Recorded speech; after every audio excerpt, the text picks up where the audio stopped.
Thank you for tuning in to Faith Connection. Хочу щиро подякувати вам, що ви були разом з нами в цій програмі.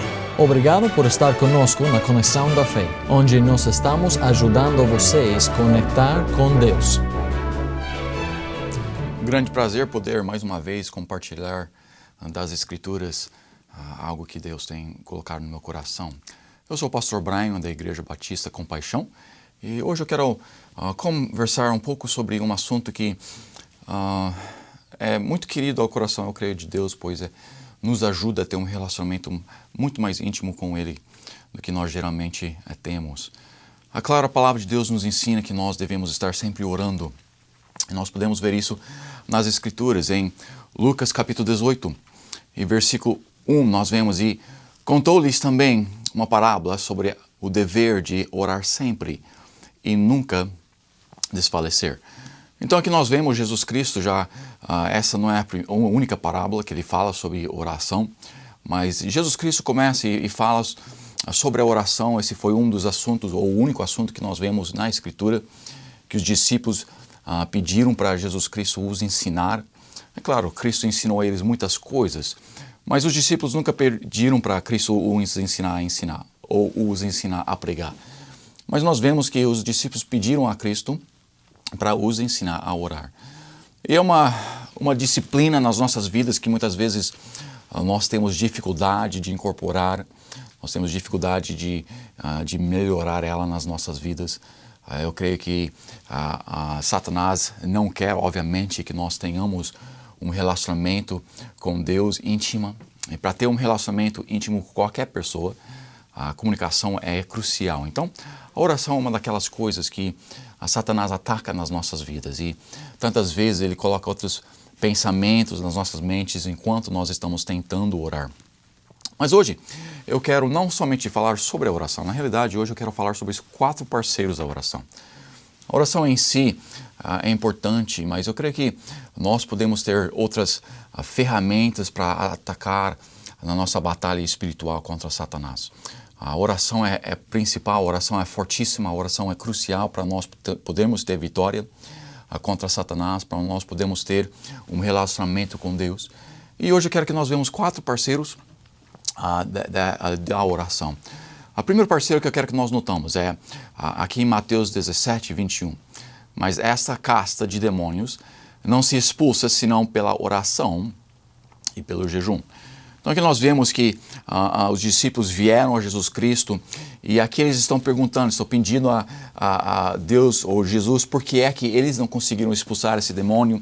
O Pai tinha vindo a eles e eles tentaram, mas não conseguiram. E Jesus aqui fala para eles: esse tipo de demônio, esse demônio tem uma capacidade maior que as outras, esse tem uma força além. E ele fala, essa você precisa não somente da oração, mas você precisa da oração juntamente com o jejum. Então nós vemos aqui que um dos parceiros que nós podemos ter para a oração é o jejum.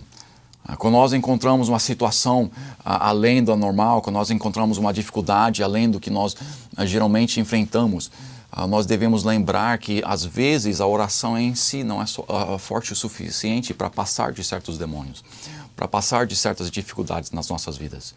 Nós podemos acrescentar, nós podemos adicionar à oração uma ferramenta que é chamada jejum. Agora, o jejum é tirando das nossas vidas por um tempo uma coisa que é legítima. Geralmente, quando nós pensamos de jejuar, nós pensamos de limitar ou de não comer algo para aquele dia. E isso é mostrando para Deus a sinceridade da nossa petição, mas está mostrando aqui, ou tirando da nossa vida para aquele dia, ou seja lá quanto tempo nós entramos em jejum, uma coisa que é necessária, uma coisa que é boa, uma coisa que não é errada em si. É a comida aqui, o sono é outra coisa que nós podemos jejuar, e tem outras coisas, mas uma coisa legítima, uma coisa necessária para o corpo, onde nós cessamos de praticar aquilo para aquele tempo. E durante aquele tempo que nós não praticamos aquilo, durante as refeições, onde nós geralmente estaríamos comendo, nós não comemos, mas investimos aquele tempo em oração.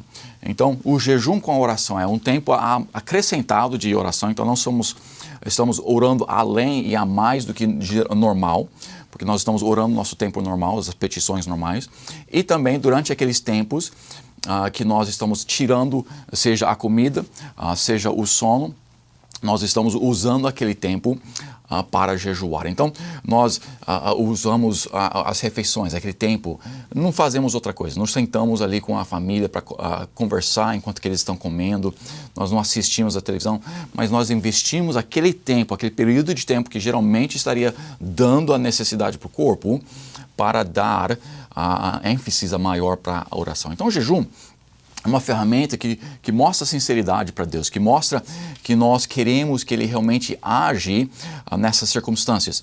E aqui nós podemos, nas dificuldades maiores da vida, quando nós temos alguma coisa que nós queremos realmente que Deus age de uma forma especial, nós devemos sim sempre estar orando para todas as coisas, todos os dias. Mas em tempos de vida nós podemos acrescentar essa ferramenta de jejum. Os discípulos de João o Batista vieram a Jesus Cristo e perguntaram por que os discípulos dele, de Jesus, não estavam jejuando. E Jesus falou, porque eu estou aqui, mas quando eu sair, eles vão entrar nessa prática também. E ele ensina para nós que nós devemos, como cristãos, nós devemos ter não somente um tempo de oração, mas cada de vez em quando nós devemos acrescentar o jejum, mesmo se for para aumentar a nossa vida espiritual, a nossa potência com Deus, o poder que Ele atua nas nossas vidas para poder ter mais influência sobre o mundo para a honra e glória do nosso Deus. Então, a primeira ferramenta que nós temos para ajudar nessa oração, aqui nós vemos, é o jejum. Agora, com essas 4 parceiros que nós temos à oração, muitas delas, muitas vezes, trabalham em conjunto. Então, nós podemos acrescentar uma para com a outra. Mas aqui nós vemos também, em Atos capítulo 10, e havia em Cesareia um homem por nome Cornélio, centurião da Concorde, chamada Italiana, piedoso e temente a Deus, como toda a sua casa, o qual fazia muitas esmolas ao povo e de contínuo orava a Deus. Este, quase à hora 9ª do dia, veio clamante numa visão um anjo de Deus que se dirigia para ele e dizia, Cornélio, o qual, fixando os seus olhos nele, e muitos atemorizado, disse, que é, Senhor? E disse-lhe, as tuas orações e as tuas esmolas têm subido para memorial diante de Deus. Então aqui nós temos Cornélio, no começo dessa história aqui, no começo do capítulo 10, nós vemos ele está orando, mais para frente nesse capítulo nós vemos que ele também estava jejuando, e aqui nesses versículos nós vemos que ele estava dando esmola. Então aqui o segundo parceiro que nós podemos ter com a oração é dando esmola. Aqui Cornélio, ele está tendo um tempo, ele é temente a Deus, nós vemos isso no começo dos versículos aqui, ele tem um respeito, mas ele ainda não é salvo. Nós conhecemos a história, ele pede, o anjo vem para ele e pede para ele chamar Pedro. E Pedro vem para ele e mostra a Cornélio como é que ele pode ser salvo. E nós vemos que Cornélio, aqui no fim, no meio desse capítulo, ele acaba aceitando a Jesus Cristo como seu Salvador. Mas Deus aqui, ele ouve as esmolas, as orações de Cornélio. Cornélio está querendo algo para suas vidas, está pedindo a Deus e através desse segundo parceiro, nós notamos que Deus ouve as suas petições. Ele não somente manda um anjo aqui para pedir para Cornélio buscar a Pedro, mas é claro, Pedro vem e dá a ele a coisa mais crucial, a coisa mais importante que ele poderia ter ganhado, que é a salvação. Então, se nós chegamos ao ponto onde nós não temos a salvação, sim, nós podemos estar buscando a Deus, mas se nós nunca aceitamos a Ele como nosso Salvador, é um tempo crucial. E Deus quer que nós aceitamos a Jesus Cristo. Se você hoje nunca tem aceitado a Ele como seu Salvador, que hoje possa ser o dia que você aceite a Ele como seu Salvador. E se você não entende sobre a salvação, nos visite, nos comunique conosco para que nós possamos te explicar mais claramente como você também pode ser salvo. Mas Cornélio aqui, ele usa aqui o segundo parceiro da oração. Ele usa esmola. Agora, o que é esmola? Nós pensamos de esmola que quando as pessoas vêm nas nossas portas pedindo uma ajuda financeira, uma comida ali para eles É exatamente isso. A esmola, quando nós encontramos ela na Bíblia, ela é exatamente isso, dando para um necessitado. Agora, a forma que nós damos. Nas Escrituras, nós vemos que nós damos dízimos para Deus através da igreja. Isso é sempre a mesma quantia, isso é sempre 10%. O dízimo significa 10%. Então, temos o dízimo que nós damos a Deus, nós temos as ofertas, que não é uma quantia exata, é sempre além dos dízimos, mas nós damos também através da igreja. Isso pode ser uma oferta para o prédio, pode ser oferta para missões, tem várias ofertas, vários tipos de ofertas, mas nós podemos dar os dízimos, podemos dar as ofertas, e a esmola, ela é a coisa quando nós mencionamos, quando nós pensamos que a nossa mão direita não é para saber o que a nossa mão esquerda está fazendo, ele está sempre falando sobre esmola. Então a esmola é quando nós damos para um necessitado, e geralmente sem aquela pessoa saber. Então nós ouvimos que um irmão na igreja está com necessidade, e talvez nós vamos para o pastor e falar, eu tenho esse dinheiro, eu tenho ele necessita disso, eu tenho aqui um extra, eu não estou usando, e dá através do pastor, de qualquer outra pessoa, mas dando para uma necessidade para alguém sem aquela pessoa saber. Então esmola não é dada para que nós sejamos reconhecidos, não é dado para que as pessoas sabem quão generosos nós somos. Não, esmola é nós dando no nosso coração, sem pessoas saber que nós estamos dando a elas. Então, quando nós vemos um irmão em necessidade, quando nós vemos alguém que tem uma necessidade, e nós damos para eles, isso é o que a Bíblia considera uma esmola. Então aqui, o primeiro parceiro que nós temos da oração é o jejum. O segundo parceiro que nós temos é a esmola. E continuando, nós podemos ver aqui em Esther, capítulo 4, versículo 3. Em todas as províncias onde a palavra do rei e a sua lei chegava, havia entre os judeus grande luto, com jejum e choro e lamentação, e muitos estavam deitados em saco e em cinzas. Aqui nesse versículo, nós vemos aqui que eles estão orando. Novamente, nós vemos aqui já o outro parceiro do jejum. E aqui nós vemos, além disso, nós vemos o luto, nós vemos o choro, nós vemos lamentações. O terceiro parceiro que nós temos com a oração é o parceiro das lágrimas, de choro, de lamentações perante o nosso Deus. Quando nós temos um filho, um amado que está desviado, quando nós temos um amado que não ainda é salvo, então esse é um parceiro maravilhoso, onde que nós podemos e devemos ter uma compaixão para aquelas pessoas. E nós vemos que Jesus Cristo, quando ele olhou para a cidade de Jerusalém, ele foi movido de compaixão. E nós também devemos ser movidos de compaixão por várias coisas. E essa compaixão tantas vezes deve nos levar às nossas lágrimas, deve nos levar a um ponto onde nós estamos chorando e lamentando e rogando para que Deus trabalhe nas nossas vidas e trabalhe nas vidas daquelas outras pessoas. Quando eu olho para o mundo e vejo que 2/3 do mundo provavelmente não são salvos e estão indo para o inferno, todos nós devemos ter uma compaixão e nosso coração deve ser pesado e nós devemos ter lágrimas, rogando para que Deus trabalhe e rogando que o Espírito Santo possa descer e trazer avivamento para que nós possamos ver almas salvas e para que mais pessoas podem ir para o céu conosco. Mas aqui nós vemos, não vamos levar o tempo, é claro, para a história em si, mas eles estão entrando numa situação difícil. Eles acabaram de ouvir um decreto que vai trazer morte para o seu povo. E nós vemos que eles, através desse peso no seu coração, através dessa tragédia que está para ocorrer nas vidas deles, eles trazem as suas petições para Deus. Não somente com lágrimas para a situação em si, mas trazendo para Deus o choro, o roubo, buscando a Deus, não só lamentando no seu sofá, não somente deitado, ficado lá na sua cama fazendo nada a não ser chorar, não, mas indo a Deus, rogando a Deus, e sim, deixando que aquelas lágrimas desçam. Nós vemos em Salmos que Aquele que busca a preciosa semente, andando e chorando, voltará sem dúvida, com alegria, trazendo consigo os seus molhos. Então nós vemos que sim, nós devemos olhar, muitas vezes nós devemos estar chorando para os perdidos e buscando a salvação dos nossos amados. E isso, através da oração, junto com aquele coração pesado, nos traz mais perto do nosso Deus, sim, mas também nos ajuda a alcançar mais com as nossas orações. Então, aqui o parceiro que nós podemos ver, um parceiro de choro, de lágrimas. Se você tem um amado hoje, se você tem uma pessoa que está desviada de Deus, se você tem uma pessoa que está longe de Deus, se você tem um amado que não é salvo, quando foi a última vez que você deixou uma lágrima cair dos seus olhos?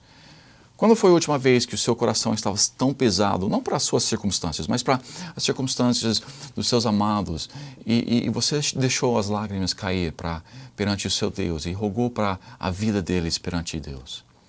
Nós devemos estar com o nosso coração não intuito só conosco, não só com as nossas necessidades, os nossos desejos, mas nós devemos estar com o coração pesado para aqueles com quem nós amamos. As pessoas que necessitam de nós, as pessoas que dependem de nós.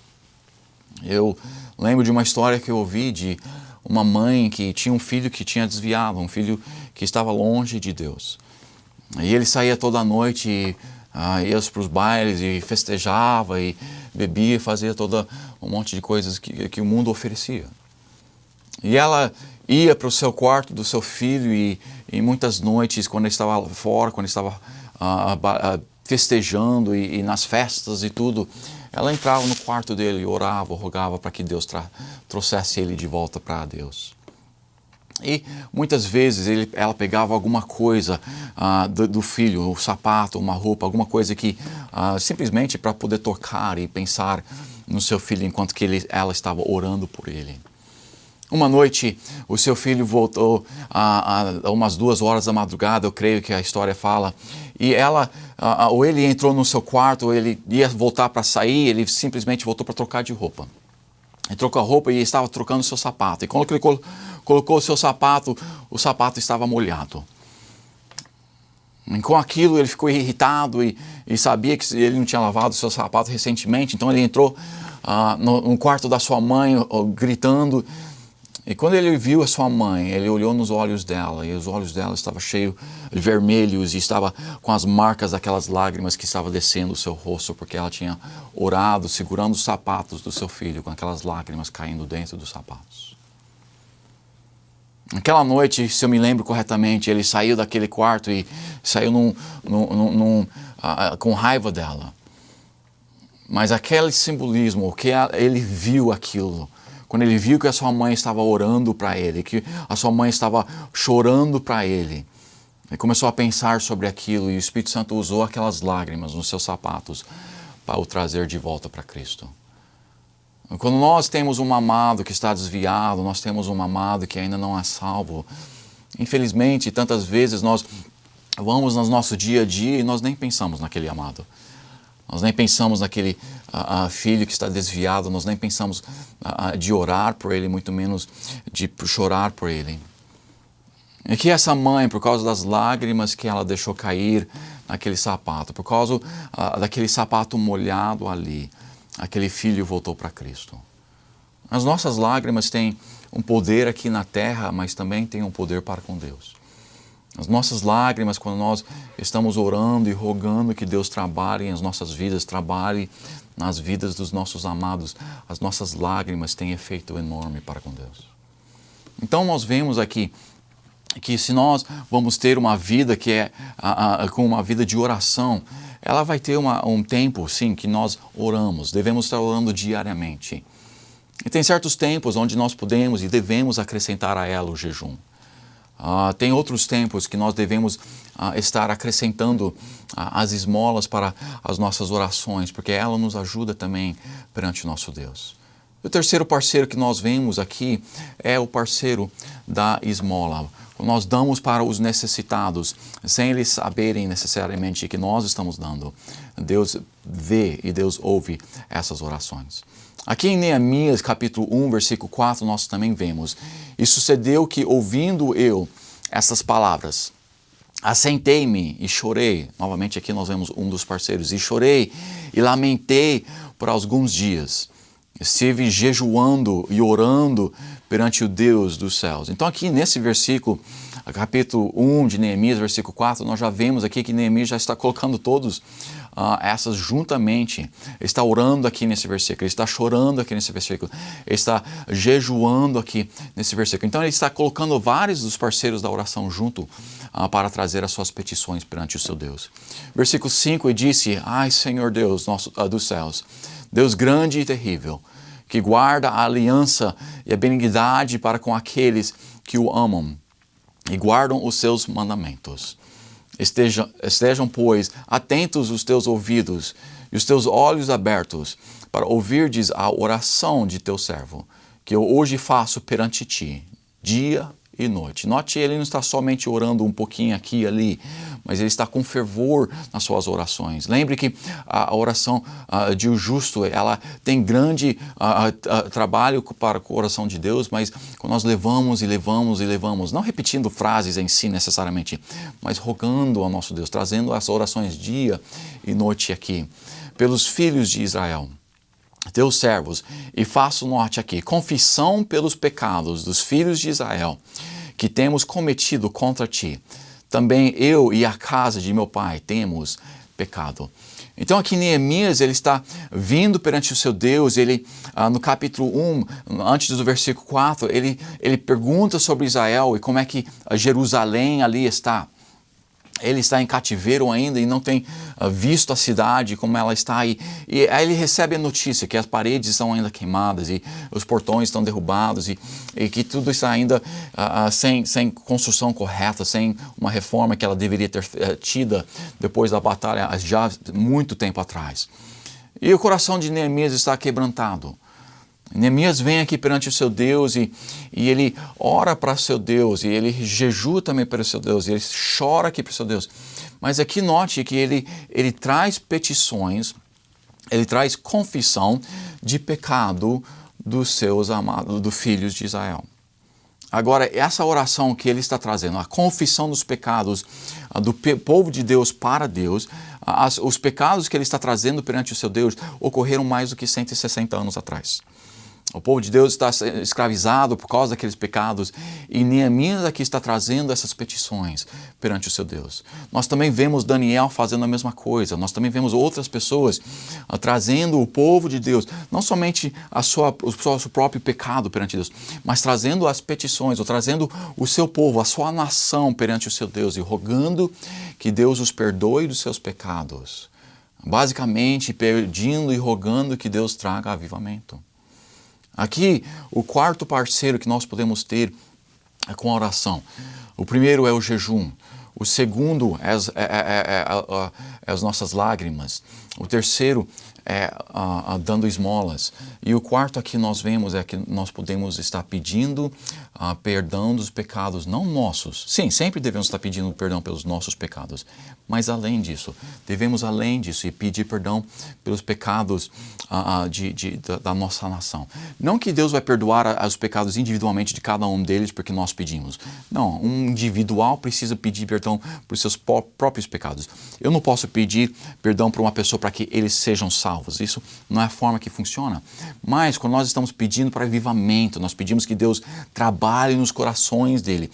E nós estamos pedindo que Deus perdoe de uma forma que Deus mostre misericórdia na vida deles. Sim, eles precisam se arrepender por si próprios, mas nós podemos pedir misericórdia sobre eles e que Deus trabalhe nas vidas de uma nação inteira, mesmo que nós estamos como uma nação andando em pecado.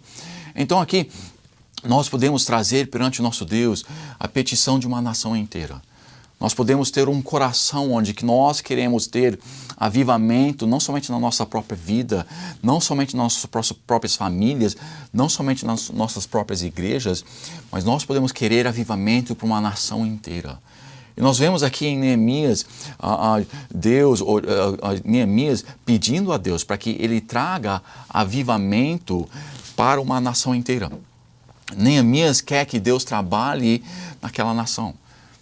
É claro, continuando no livro inteiro, nós vemos que Neemias consegue voltar para Jerusalém, ele consegue reconstruir o muro ao redor de Jerusalém. E Deus usa Neemias de uma forma maravilhosa para ver algo ocorrer grandemente naquela nação, naquela cidade especificamente. Nós podemos e devemos focar tempos das nossas vidas, tempos onde que nós estamos focados para pedir a Deus para trazer avivamento para a nossa nação. Infelizmente, a nossa nação está andando em uma bagunça. Infelizmente, o mundo ao nosso redor está caindo em toda desordem. Nós devemos rogar a Deus, nós devemos trazer a Deus, pedindo misericórdia, pedindo avivamento, para que Deus possa trabalhar nos corações de cada um, mas de uma nação inteira. Então, aqui, se nós vamos andar com uma vida de oração, se nós vamos ter um poder além do normal, com a vida como nós vemos aqui, nós podemos continuar a trabalhar nessas vidas. Em Neemias 1:7 nós também vemos de todos nós corrompemos contra ti e não guardamos os mandamentos, nem os estatutos, nem os juízos que ordenaste a Moisés, teu servo. Então aqui Neemias está mostrando a Deus, sim, está concordando, Deus, eu sei que nós não guardamos os seus mandamentos, eu sei que nós não fizemos o que você queria que nós fizéssemos, eu sei que nós pecamos, eu sei que como um grupo, como uma nação, nós fizemos muitas coisas e eu estou pedindo que você mostre misericórdia, estou pedindo que você traga avivamento para as nossas vidas. Nós podemos e nós devemos estar orando, nós devemos ter uma vida de oração, nós devemos estar diariamente trazendo as nossas petições para o nosso Deus. Nós temos através da Bíblia inteira fórmulas, nós temos parábolas, nós temos ensinamentos de Jesus Cristo e tantos outros de como nós podemos orar. Mas hoje eu quero que nós pensamos nessas, não somente na oração, não somente de orar e pedir coisas para nós mesmos. E essa é uma das formas de oração e nós devemos fazer isso. Mas hoje eu quero que nós pensamos e vemos aqui o jejum. O jejum mostra a sinceridade, porque nós estamos tirando do nosso corpo o que ela necessita, nós não estamos dando para nós mesmos, nós não estamos comendo, nós estamos dormindo, uma outra necessidade legítima para o nosso corpo. Então, quando nós estamos jejuando a Deus, nós mostramos a Ele a sinceridade das nossas orações. Quando nós estamos usando esmolas, nós tantas vezes estamos mostrando que não é para nós mesmos. A oração não é egoística, não é para nós próprios, mas as nossas orações é para outras pessoas. E nós demonstramos isso a Deus através de dando para as necessidades de outras pessoas. Então nós estamos, através da oração, e esses parceiros, sinceridade, a falta de egoísmo próprio, mas a oração para as outras pessoas. Quando nós mostramos as lágrimas e o choro, nós mostramos também uma dedicação, uma sinceridade. No jejum, nós também mostramos uma dedicação além. Porque nós queremos até depravar, até tirar coisas, até não dar ao nosso corpo o que nós necessitamos. Então nós usamos e devemos usar esses parceiros de oração. Que Deus nos abençoe. Obrigado por se ajuntar a nós na Conexão da Fé, onde nós te ajudamos a conectar a Deus.